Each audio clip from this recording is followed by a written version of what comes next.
sound of protest outside Goldsmiths College this week. Campaigners for Lewisham A&E came to make themselves heard for the filming of the BBC's Question Time. We spoke to series producer Brendan Miller on set. Yes, it is a common occurrence, but I think that that's a compliment to the importance of the programme. It's one of the most watched political programmes on television or in the media at all, and it has incredible impact. So people want to protest, and people want the politicians who are coming on the panel to hear what they have to say. We asked protesters and audience members what they would like to put to the panel.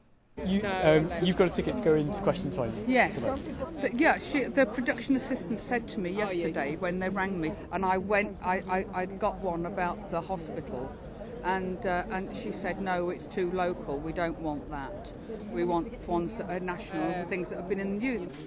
Well, my question actually relates to the demonstration outside, so I don't think I'll be asked to ask it.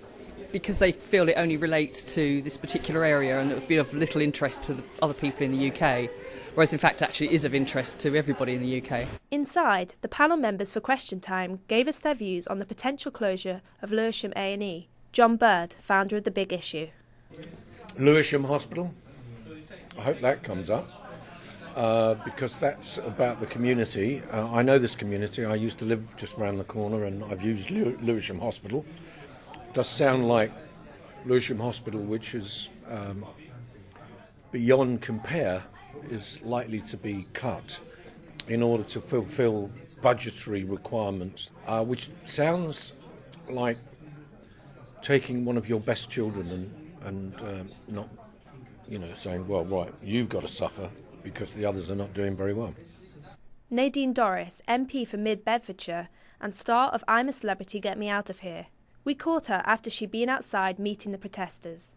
Well, first of all, about the protest, 75 or 80% of those protesters were social worker party members, and about 20% were local people who were a bit upset that their cause had been hijacked by these other protesters. The other protesters were shouting at me, what about the bankers?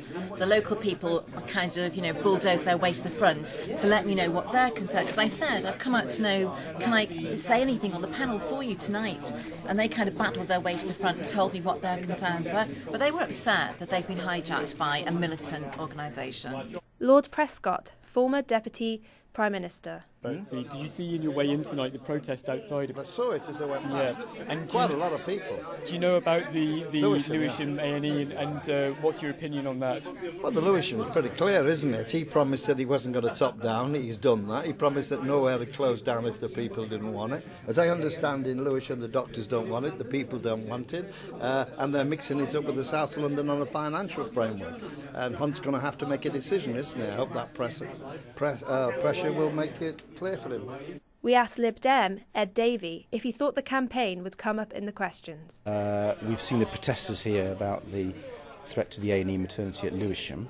So while that's a local issue, and often Question Time doesn't do local issues, I think it has a national resonance because of the whole debate around the NHS. I wouldn't be surprised if that comes up. Audience members told us afterwards what they thought of the debate. There was a long question about Nadine Dorris being in the jungle, which seemed to detract from other issues, especially the debate around Lewisham Hospital shutting down and the demonstration outside tonight. That was about the best bit of it for me. Well, it's not a good thing, but it was the thing that got the most lively debate. It's very topical, wasn't it? So people were very heated about it and a lot to say. I think it's good to hear, local issues like that. And Camilla Cavendish, columnist for The Times. I think people are increasingly losing interest in politics and they're very cynical about it. And I think this is quite a good debate format where the audience really get a chance to get engaged and ask questions. And as a journalist, I find that incredibly useful. I like to know what people are thinking. And so for me, it's as much about hearing the questions and what the audience is thinking as it is with thinking up, some kind of answer to get me through without looking totally stupid.